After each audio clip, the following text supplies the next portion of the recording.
Gracias, Lars, por tus palabras y por acompañarnos.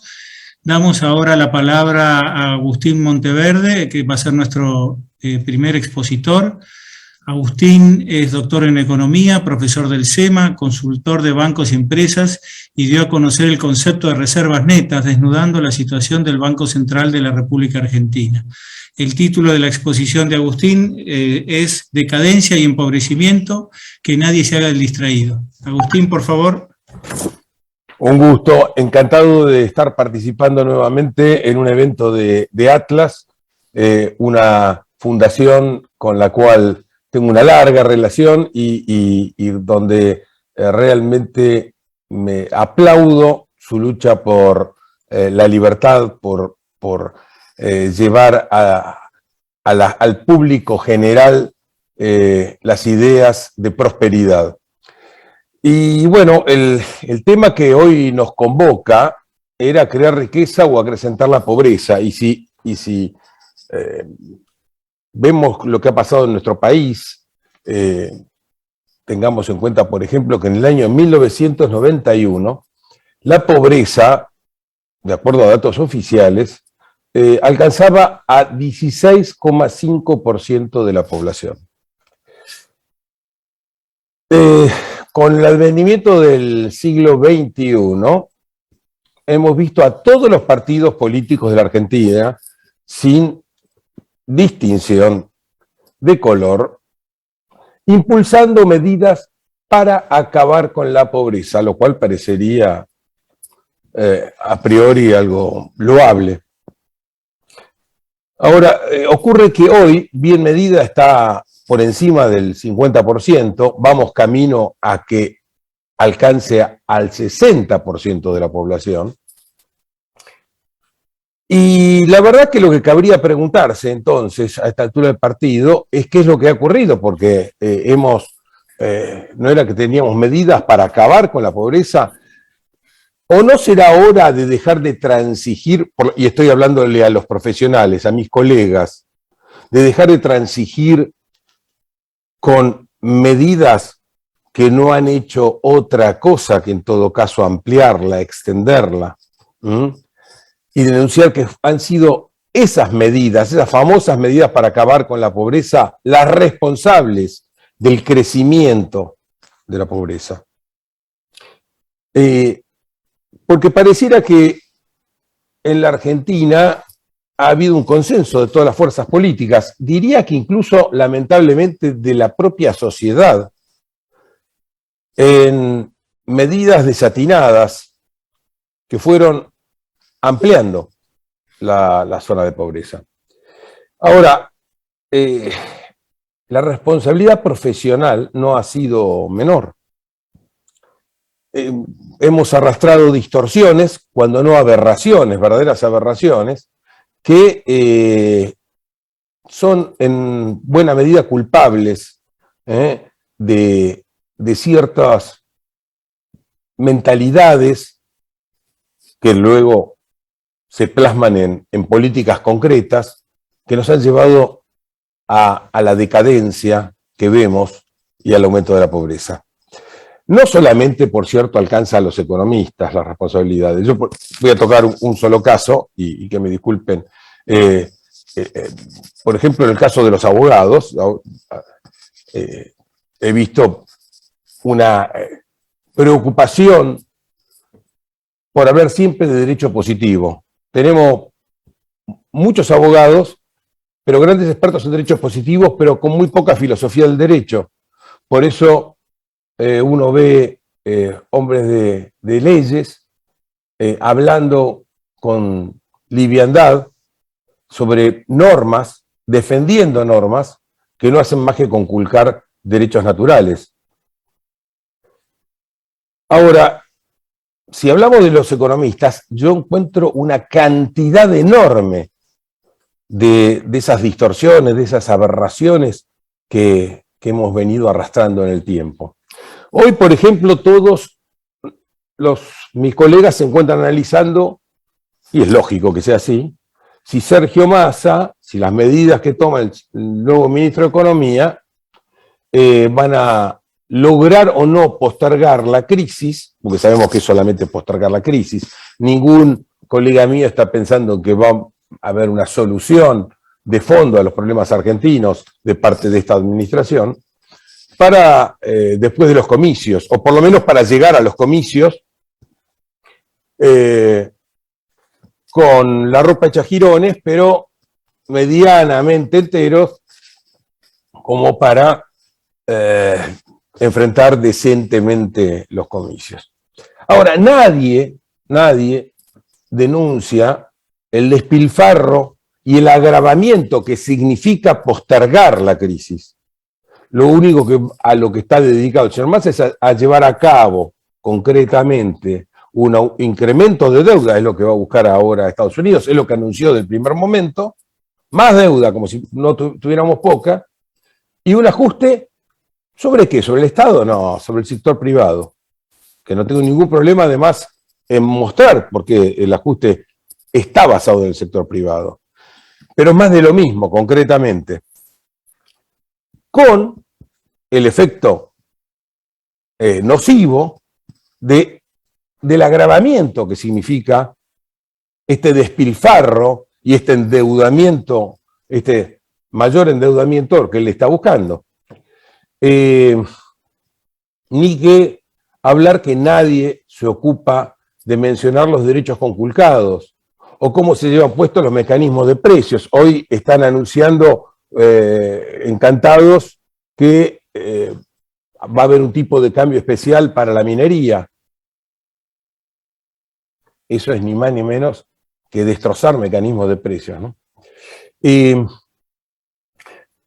Muchos colegas todavía siguen sosteniendo, sueltos de cuerpo, que el tipo de cambio no está trazado. Para eso se basa en el tipo de cambio multilateral, ¿no? Para decir eso.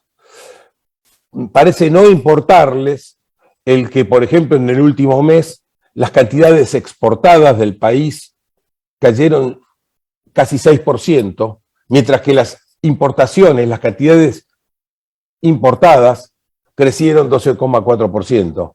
Parece que ese desequilibrio no les llama la atención. Parece que una brecha superior al 100% tampoco nos lleva a dudar de si es tan cierto que el tipo de cambio no está atrasado. El modelo de tipo de cambio multilateral lo que hace es hablar de inflaciones, de inflaciones comparadas. Lo que relaciona son las inflaciones de nuestros socios comerciales. Ahora, en primer lugar habría que tener en cuenta que este es un país con inflación reprimida. Pero aparte, por lo cual ya no es tan válido como medida el tipo de cambio multilateral. Pero aparte, el tipo de cambio multilateral no tiene en cuenta la pérdida de productividad brutal, descomunal que ha tenido este país en las 2 últimas décadas. Este país es un infierno desde un punto de vista tributario, de las leyes laborales. Los costos laborales son un desquicio, los fletes.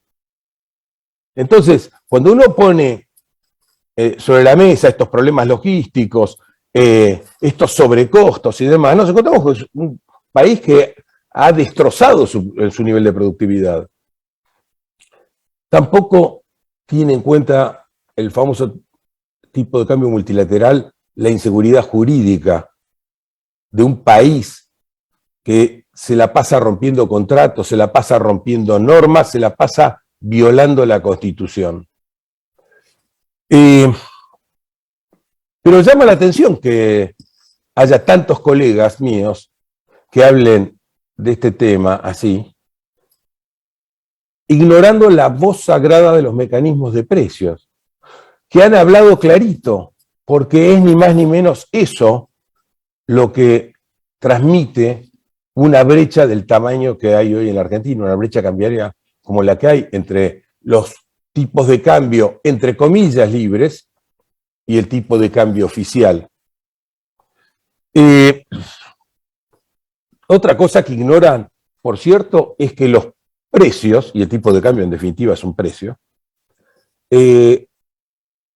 no no hablan solamente sobre el presente, hablan también sobre las expectativas que tienen los agentes económicos sobre el futuro. Y lo que nos dicen, entonces también, lo que están previendo es el incremento constante, permanente, impúdico del gasto estatal, que es por entero gasto político. Porque en este país, recordemos, se hace política con todos los renglones del gasto, se hace política con las remuneraciones estatales, se hace política con los planes sociales, se hace política con las transferencias discrecionales a provincias, se hace política con la obra pública. Pues bien, lo cierto es que la Argentina hoy se ha convertido en un país de huida de los capitales y, lo que es peor aún, de huida del capital humano. Y el pasaporte de salida es precisamente el tipo de cambio. ¿Cómo se puede pretender que un tipo de cambio con estos niveles de brecha, un realmente impresentable tipo de cambio oficial en 130 y tantos pesos, cercanos ya a 140, puede estar hablándonos de alguna realidad económica? Ahora, yo les decía que hablaba del tipo de cambio libre por oposición a el tipo de cambio oficial por oposición a los tipos de cambio libre, entre comillas, dije.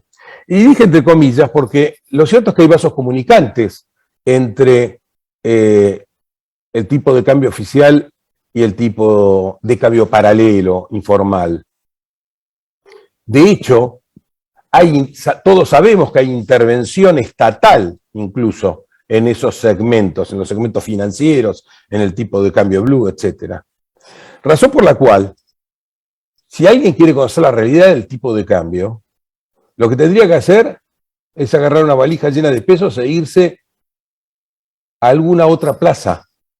Concretamente, la que sugeriría es a la plaza financiera y cambiaria por excelencia del planeta, que es Nueva York, y ver cuántos dólares, a qué relación le van a entregar dólares con los pesos que lleve. Pero no se acaban aquí las distorsiones y aberraciones. En la Argentina se sigue hablando como que el gran problema de la Argentina es el déficit fiscal. Y yo les vengo a decir, no es el déficit. El gran problema de Argentina, en todo caso, y creo que incluso aún así lo estoy disminuyendo, lo estoy reduciendo, es el gasto estatal. Y más concretamente, el tamaño demencial del Estado. Ese es el gran problema de la economía argentina. De un Estado tan grande que nos aplasta, tan grande que se mete en la vida privada de todos nosotros. Pero en lo concreto, la Argentina estaría mucho mejor si tuviera el mismo nivel de déficit que tiene hoy, pero con un gasto estatal diminuto. No se requerirían reformas estructurales para resolver un problema de ese tipo. Si tenemos los problemas mayúsculos que tenemos, es precisamente porque el problema no es el déficit, es el tamaño del gasto. Otro problema que arrastramos en nuestra profesión es el de pretender resolver los problemas fiscales con soluciones monetarias. Es hora que nos demos cuenta que no hay soluciones monetarias para los exabruptos fiscales. Para los exabruptos fiscales lo único que puede haber son soluciones fiscales. Es más, un amigo que ya no está con nosotros, pero que todos ustedes han conocido, Armando Rivas, siempre recordaba aquello de que no hay cosa más nociva para la economía que pretender resolver monetariamente lo que es un problema fiscal. Porque realmente lo que conduce es al ahogo de la economía. Y si se quieren preguntar por qué nuestra economía se achica, uno de los motivos más importantes es por haber combatido durante años el problema fiscal con soluciones monetarias, porque son siempre contractivas.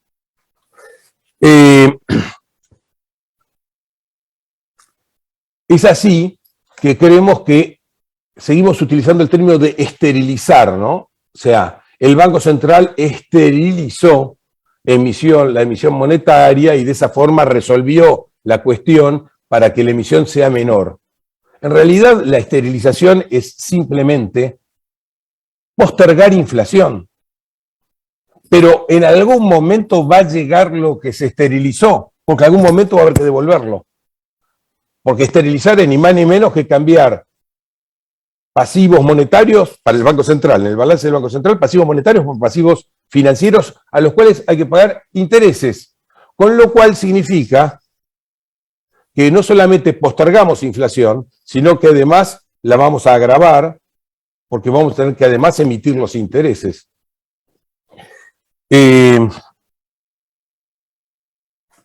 Por eso hay que dejar de hablar de base monetaria, por lo menos aquello que el Banco Central habla como base monetaria. La verdadera base monetaria es la base monetaria amplia, la que incorpora, además de los pasivos monetarios, los pasivos financieros de corto plazo, que son tan base monetaria como el otro. Otro tema es que lo mencionó recién Maschwitz al inicio cuando me presentaba, es el tema de las reservas. Seguir hablando de reservas como si tal cosa me llevó realmente años de prédica el que se empezara a distinguir, y que ahora todos mis colegas lo estemos haciendo, entre reservas brutas y reservas netas. Esto llevaba a errores de juicio descomunales. Y vaya si no los llevaría si hoy tenemos reservas brutas en el orden de los 37.000 millones de dólares, que dicho así, pareciera que no tendríamos que estar pasando los sustos que estamos pasando.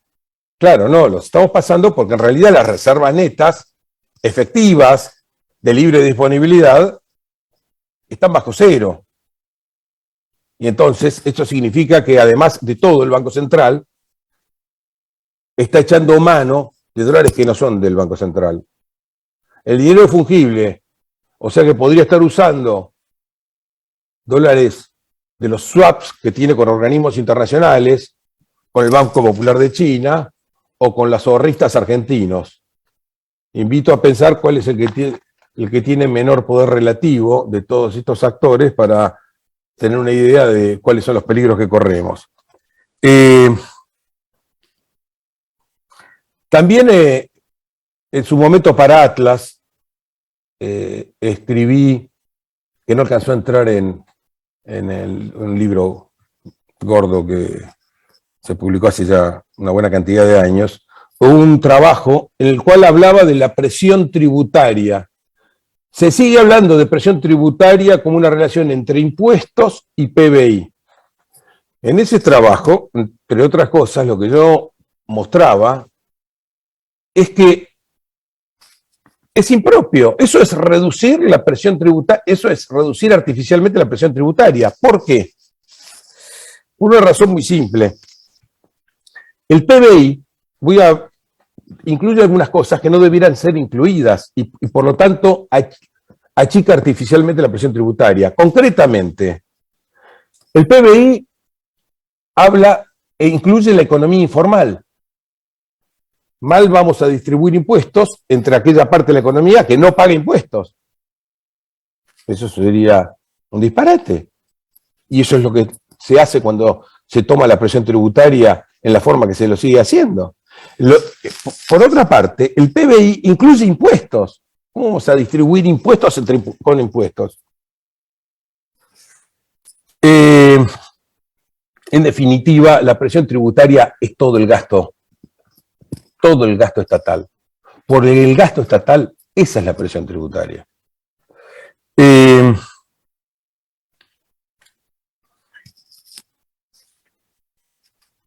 El tema de las deudas.